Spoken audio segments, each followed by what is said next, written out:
যেদিন বাবা মা অন্ধকার কবরে চলে গেছে, ওই দিন থেকে আর কেউ জিজ্ঞাসাও করে না রে বাবা ভাত খাইছনি, সকালের নাস্তা করছনি, পোশাক আছে। এরে আল্লাহর বান্দা, এখনো যাদের বাবা মা আছে, বাবা মা অনেক বড় নেয়ামত। যেদিন চলে যাবে সেদিন আর আফসোস করো, তুমি সেই বাবা মাকে পাবে না। যতদিন আব্বা আম্মা আছে, আব্বা আম্মার কদর করো, আব্বা আম্মার খেদমত করে নিজের জিন্দেগিকে সুন্দর করো। যাদের মা নাই, একটু বালিশে লাগে চিন্তা করিয়াতে করে বাবা, যখন বাবা মা ছিল, তিন বেলা জিজ্ঞাসা করছে বাবা সকালের নাস্তা করছনি, দুপুর বেলা খাবার খাইছনি রে বাবা, রাতে তুমি খাবার খাও নাই, বাহিরে ছিলা, তোমার জন্য মা অপেক্ষা করত সন্তান কখন বাসায় ফিরে আসবি। মা বাবা কেমন জানো, সন্তান যতক্ষণ ভালো খাবার না খায় বাবা মাও খায়। বাবা মাও নতুন পোশাক বানাইছি, সন্তানের জন্য নতুন পোশাক বানাইছি। বাবা মা কয় আমার সন্তান যতক্ষণ পর্যন্ত কাপড় পরবে না, আমিও কাপড় পরিধান করব না।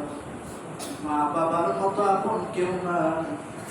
বাবা মা যতক্ষণ ছিল জিজ্ঞাসা করছে, কিরে বাবা তোর চেহারাটা শুকনা শুকনা কেন, তুই কি খাস না, তোর চেহারাটা কালো হয়ে গেছি, কি হইল রে বাবা এমনি খাসুসকে, তোর কি জ্বর এলো নাকি।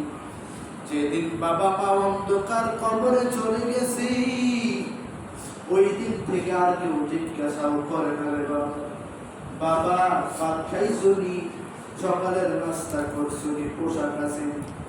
এরে আল্লাহর বান্দা, এখনো যাদের বাবা মা আছে, বাবা মা অনেক বড় নেয়ামত। যেদিন চলে যাবে সেদিন আর আফসোস করো, তুমি সেই বাবা মাকে পাবে না।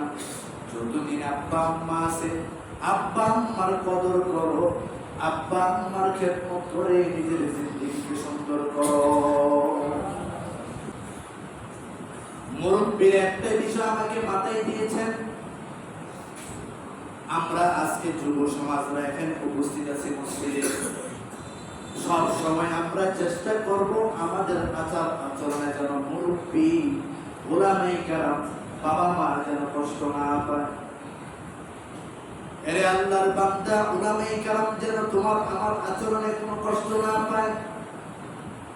এই জমানার সবচেয়ে সরল মনের মানুষ উলামায়ে কেরাম।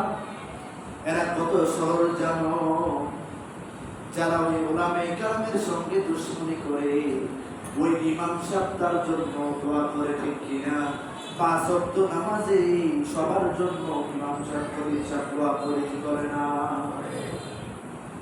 আল্লাহর নবী বলেন কোন আলিমান, তুমি হয়তো আলেম হও, যদি হীরার টুকরা নিয়ে আসো, যদি আলেম হইতে না পারো, আও মুতাআল্লিমান, আলেমের ছাত্র হও, আলেমের ছাত্র যদি হইতে না পারো, আও মুহিব্বান, আলেমকে মহব্বত করো, কি করো?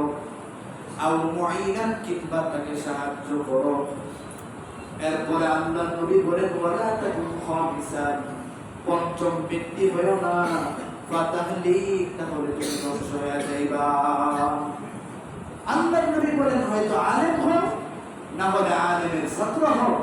ছাত্র যদি হইতে না পারো, আলেমকে মহব্বত করো, তাকে সাহায্য করো, কিন্তু ওয়ালা তাকুন খামিসা, পঞ্চম ব্যক্তি হয়েও না, তার সাথে দুশমনি করিও না, হিংসা করিও না, তাহলে ফাতাহলিক, তোমার বংশ নির্বাচ্য। আল্লাহ তাআলা বলেন আমিন কয় না রে, জোরে বলেন আমিন। এর তো গপ্পাই মা বাবার দোয়া নাও, মা বাবা যেন তোমার আমার আচরণে কষ্ট না পায়। আল্লাহ বলেন ওয়া বিল ওয়ালিদাইনি ইহসানা, পিতা মাতার সঙ্গে সদাচরণ করো, পিতা মাতার সঙ্গে ভালো ব্যবহার করো। আল্লাহ বলেন ইম্মা ইয়াবলুগান্না ইনদাকাল কিবারা আহাদুহুমা, তোমার বাবা মার মধ্যে কেউ একজন যদি বার্ধক্যে পৌঁছে যায়, আলকিলাহুমা কিংবা আব্বা আম্মা উভয়জন বৃদ্ধ হয়ে যায়, তোমরা সেই বাবা মার সঙ্গে দুরাচরণ করিও না, খারাপ আচরণ করিও না। শুধু তাই না রে বাবা, ওয়ালা তাকুল্লাহুমা উফিন, তাদের কোনো আচরণে তুমি উফ শব্দটাও বলিও না। বাবা মা যদি তোমাকে কোনো হুকুম করে, বাবা তুমি এই কাজটা করো, তুমি এমন কোনো আচরণ বাবার সামনে দেখাইবা না যে আমি তোমার এই কাজটায় সন্তুষ্ট না। আল্লাহ বলেন ফালা তাকুল্লাহুমা উফিন, তুমি উফ শব্দটাও বলিও না। ওয়ালা তানহারহুমা, ধমক সুরে কথা বলিও না। এই আদেশ আমার না, আল্লাহ। সূরা বনী ইসরাঈলের মধ্যে বিস্তারিত বাবা মার সদাচরণের কথা উল্লেখ করছেন। বাবা মার সঙ্গে কখনো দুর্ব্যবহার করা যাবে না। পিতা মাতার সন্তুষ্টির মাঝে আমার আল্লাহ সন্তুষ্ট। বাবা মাকে কষ্ট দিয়া 5 ওয়াক্ত নামাজ পড়বা কোনো লাভ নাই। বাবা মাকে কষ্ট দিয়া বাইতুল্লাহ যাইবা কোনো লাভ নাই। বাবা মাকে কষ্ট দিয়া কিছু কপাল পোড়া মুসলমান আছে, বড় দুঃখ লাগে।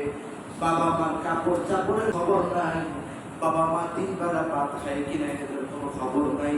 কিন্তু গাড়ি ভাড়া কইরা শাহজালালের দরবারে যায় আছে না? এরে শাহজালালের ভক্ত রাগ করিও না। তুমি কিসের শাহজালালের ভক্ত? যদি বাংলার জমিনে কোন শাহজালালের আসল ভক্ত থাকে, আসল মুহাব্বত থাকে, তাহলে আমরা খুবই বলারাই আছি। কারণ তুমি কেমন শাহজালালের ভক্ত?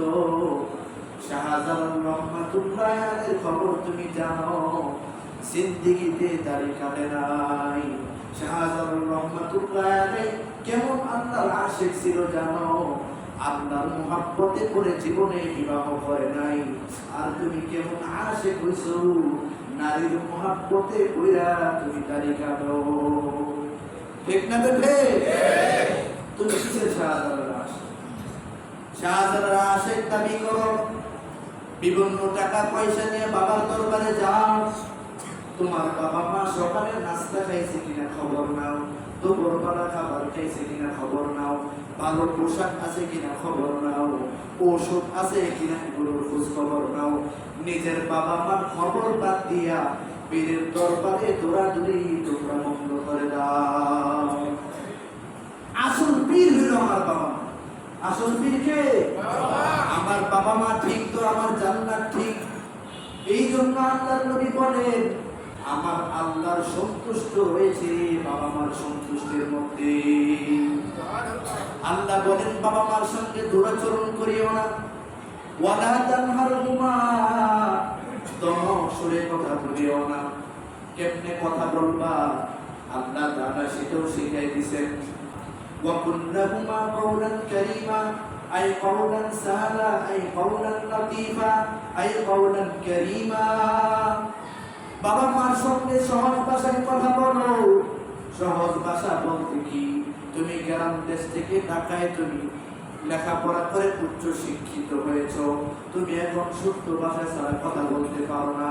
কিন্তু তোমার বাবা মা ওই গ্রাম দেশের বাংলা ছাড়া ভাষাই বুঝে, কিন্তু তুমি ওই বাবা মার সঙ্গে শুদ্ধ ভাষায় কথা বলতে যেও না। বাবা মা যে ভাষা বুঝে, যেভাবে বললে বাবা মা বুঝবে, সেইভাবে কথা বাবা মার সঙ্গে বলবা। সহজ ভাষায় বলবা, নরম ভাষায় বলবা। তোমার আচরণে যেন বাবা মা কষ্ট না পায়। এরপর আল্লাহ বলেন ওয়াকফিদ লাহুমা জানাহাদ দুল্লি মিনার রাহমা, বাবা মার কাছে তুমি বিনয়ের ডানা বিছায়া দাও। বাবা মার সঙ্গে কোনো খারাপ ব্যবহার যেন না হয়। আজকে মাগরিবের পরে সূরা 15 পারার তাফসীর নিয়ে যখন বসলাম, ইবনে মুসাইব রাদিয়াল্লাহু আনহু হাসিয়া যখন পড়লাম, ইবনে মুসাইব বলেন একজন সন্তান তার বাবার সঙ্গে কেমনে কথা বলবে? যেমন একজন গোলাম তার বদমেজাজি মুনিবের সঙ্গে যেভাবে কথা বলে, একজন সন্তান যেন তার বাবা মার সাথে সেভাবে কথা বলে। এরপর আল্লাহ বলেন ওয়াকুর রাব্বির হামহুমা কামা রাব্বায়ানি সগীরা। এরপর আল্লাহ বলেন বাবা মার জন্য সবসময় দোয়া করবা। সবাই বলেন রাব্বির হামহুমা কামা রাব্বায়ানি صغيرا বাবা মার জন্য 5 ওয়াক্ত নামাজের পরে দোয়াটা করবা।